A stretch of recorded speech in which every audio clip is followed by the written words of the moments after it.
Vamos a escuchar este mensaje porque vamos a iniciar una nueva relación con Dios o vamos a fortalecer la relación que tenemos con Él. Pidamos a Dios que nos enseñe a orar y a ser un instrumento valioso en el reino de Dios. Hay un adagio que dice, quien ora se salva y quien no ora se condena. Alfonso María de Ligorio, en 1759, lo escribió en su libro El gran medio de la oración, y todavía sigue muy actual este adagio. La oración es un medio necesario y seguro para obtener la salvación y todas las gracias de las cuales tenemos nosotros necesidad para conseguir esa salvación. La oración no es un fin, es un medio. Es un medio para llegar a Dios, pero este medio es insustituible para la salvación. La oración nos abre a la gracia y despierta en nosotros la sensibilidad espiritual. Nos permite detectar cuando ofendemos a Dios. En Colosenses capítulo 4, versículos del 1 al 2, nos dice, sean constantes en la oración, quédense velando para dar gracia, ¿no? O sea, ¿qué nos dice? Que perseveremos en la oración. Significa que es una oración imperativa, que es un mandato, tomar la oración en serio y darle tiempo sin interrupciones.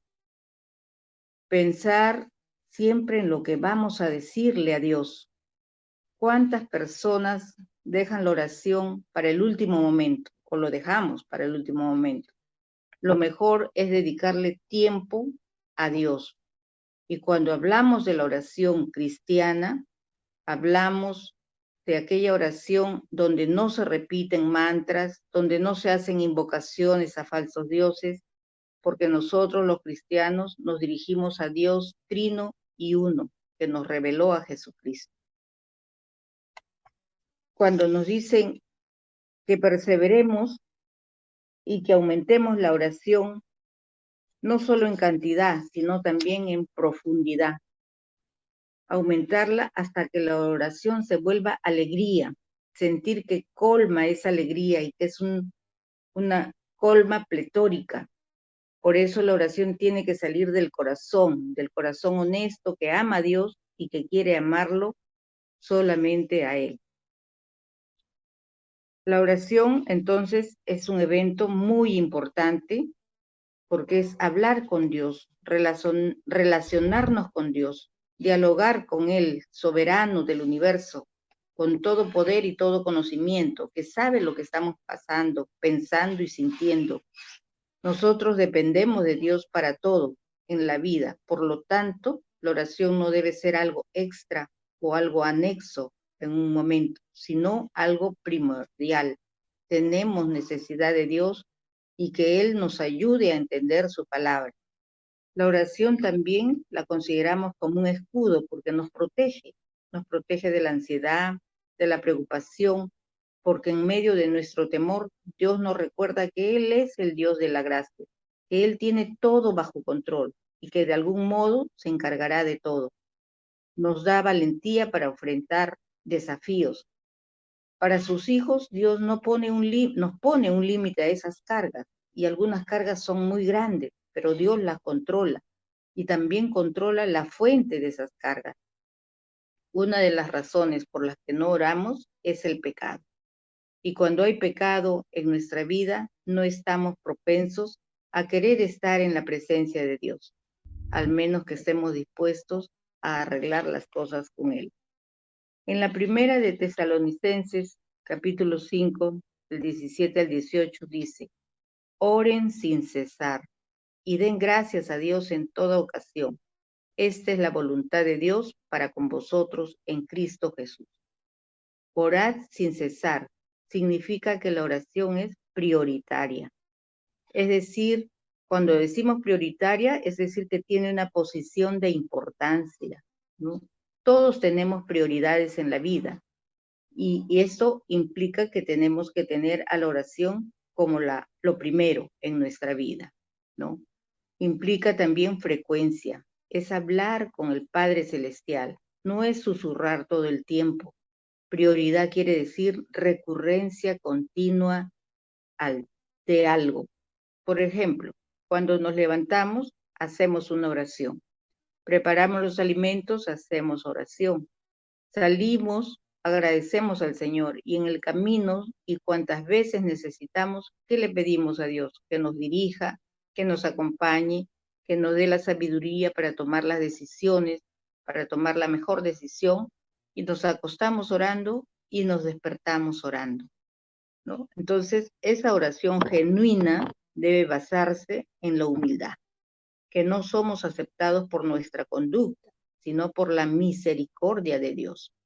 Esa relación mutua se nutre mediante el diálogo con Dios. Quiere que hablemos, pero también quiere que le escuchemos. La mayoría oramos en monólogo con Dios y luego que terminamos la oración nos vamos y nunca escuchamos a Dios porque no esperamos a que Él nos conteste, a que nos dé la respuesta. La oración es un canal que nutre nuestra relación personal con Dios.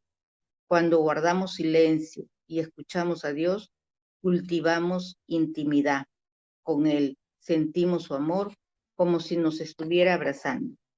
Debemos distinguir también la oración genuina de la oración falsa. La oración falsa no la contesta nuestro Señor, es rechazada por Dios. Debemos recordar que Jesús dijo, nadie viene al Padre sino por mí. Y ahora nos hacía recordar en el Evangelio, nadie viene al Padre sino por mí. La verdadera oración involucra corazón, boca y sentimiento. Gracias al bautismo, nosotros podemos dirigirnos a Dios como Padre, porque por el bautismo recibimos el Espíritu Santo, que nos da esa filiación de vida, de hijos de Dios, nos transforma de criaturas a hijos de Dios. Por ser hijos, nosotros podemos rezar la oración que Dios nos enseñó. Padre nuestro que estás en el cielo, ¿no? Es el modelo de oración.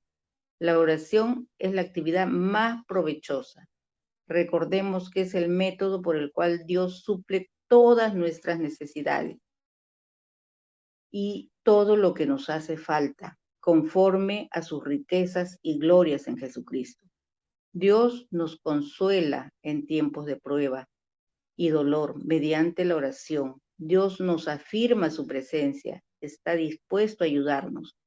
A través de la oración nos dirigimos a Él para presentarle todas nuestras necesidades y las necesidades de los otros cuando oramos por nuestro prójimo. También hacemos oración de agradecimiento, agradecerle los beneficios que hemos recibido constantemente. La liturgia es la oración pública que reza la Iglesia Universal. Rezarla en la Iglesia, con la Iglesia y en el nombre de la Iglesia. Las alabanzas también son oración. No puede faltar la oración mariana, por excelencia, el Santo Rosario. Para nosotros que somos devotos de la Virgen, la Santísima Virgen, ocupa un lugar muy especial porque la reconocemos como nuestra madre, como nuestra abogada, como nuestra intercesora en todo momento y en el momento de la muerte. La principal oración mariana de origen bíblico es el Ave María. De las dos oraciones fundamentales, el Padre Nuestro y el Ave María, se compone el Santo Rosario. Gracias a la oración logramos acercarnos más a Dios.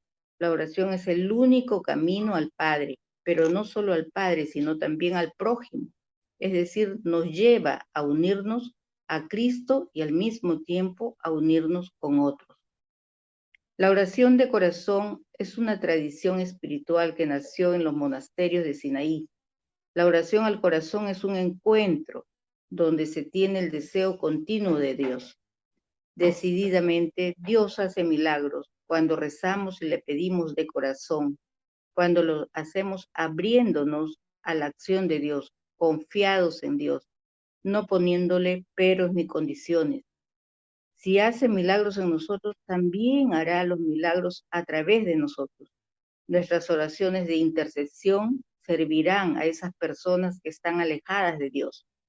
Esta oración debe ser sencilla y es parte de la vida. Es decir, la vida debe estar impregnada de oración para que esté con Dios. Debemos hacer de la vida oración y de la oración vida. No despegarnos de Dios, tener deseos constantes de Él.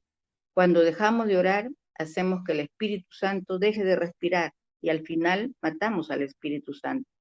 Nuestra vida debe ser vida de oración, que donde no estorben las ocupaciones, los deberes múltiples que tenemos, sino que se permita que se desarrollen estos deberes y obligaciones en las mejores condiciones, en armonía y en paz. No debemos ser conformistas, sino debemos progresar continuamente en la oración. Si se presentara la distracción y no son voluntarias, hay que dejarlas pasar, pero si fueran las distracciones voluntarias, eso es otra cosa que hay que revisar. La oración progresa en la medida que se perfeccione. Las muchas devociones no ayudan al crecimiento espiritual. Con solo rezar el rosario y meditarlo vale más que varias oraciones recitadas. La oración perfecta es la contemplación, la que nos muestra el rostro del Señor o que brota del corazón anhelante. No es para todos. Esa mirada silenciosa al misterio, ese abandono de nuestra nada en el todo, en la misericordia de Dios. Es un don, es un preludio de la beatificación. Para aproximarnos a la contemplación hay que aprender a hablar y dejar hacer a Dios. Se trata de crecer en la vida espiritual por medio de la oración constante, continua. Debemos ejercitar ese corazón, amando, haciendo obras de caridad y a través de la Eucaristía. Allí se sacia en el corazón del Señor. Crecer en silencio para hacernos pequeños y entrar al reino de Dios. Algunas recomendaciones que nos dan es que debemos de tener un programa equilibrado de oración, con meditaciones, rezos, santa misa, adoración eucarística, y también es válido el ayuno y la liturgia de poco a poco. Quien inicia debe hacerlo por etapas, pero con pasos firmes para avanzar y siempre pedirle ayuda al Espíritu Santo, porque con Él todo lo tenemos. La adoración eucarística, el Señor nos llama a la intimidad, nos quiere amigos, el Señor nos invita a acercarnos con una promesa de aliviarnos y esa intimidad se vuelve duradera por la Eucaristía. Es momento, pues, de la gran transformación, del cambio, de fortalecer nuestra vida espiritual. Pedimos al Espíritu Santo que grabe este mensaje en el corazón de todos nosotros y terminamos esta enseñanza con la oración que Cristo nos enseñó. Padre nuestro que estás en el cielo, santificado sea tu nombre. Venga a nosotros tu reino. Hágase, Señor, tu voluntad, en la tierra como en el cielo. Danos hoy nuestro pan de cada día. Perdona nuestras ofensas, como también nosotros perdonamos a los que nos ofenden. No nos dejes caer en la tentación y líbranos del mal. Amén.